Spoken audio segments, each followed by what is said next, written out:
Qu'est-ce que le Domain Driven Design? Les amis, aujourd'hui, j'ai sélectionné quelques points afin d'améliorer votre compréhension du Domain Driven Design.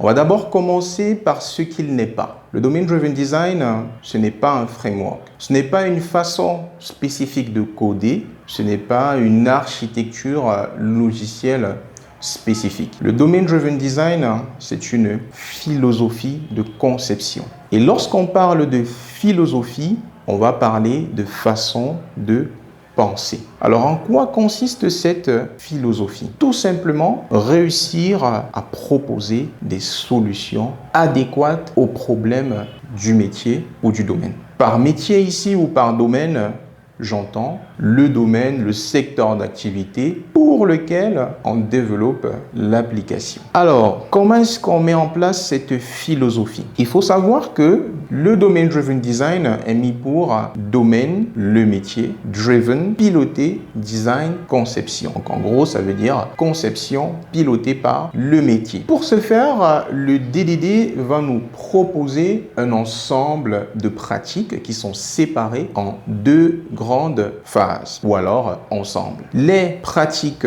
stratégiques et les pratiques tactiques. En quoi consistent les pratiques stratégiques? Premièrement, à récolter le besoin métier de la façon la plus fidèle possible, à maturer ce besoin, à déceler le réel besoin du métier, parce que des fois le métier va dire une chose et pourtant il souhaite son contraire. Les pratiques stratégiques vont nous aider à déceler ce qu'il veut vraiment de ce qu'il ne veut pas. Une fois qu'on a récolté le besoin métier et qu'on les a maturés, on va donc les transformer en un produit semi-fini. On parlera de modélisation. La modélisation qui sera faite à la sortie des pratiques stratégiques va nous permettre d'entamer les secondes phases, la seconde phase de notre philosophie. On parlera de pratiques tactiques. Pour les pratiques tactiques, c'est à ce niveau que va intervenir les bonnes façons de coder. C'est à ce niveau que va intervenir les architectures logicielles et c'est à ce niveau qu'on va proposer une solution au client. Pour proposer une solution au client, on va s'appuyer sur ce qui a été modélisé dans la première phase et dans la seconde phase, on va donc proposer une implémentation.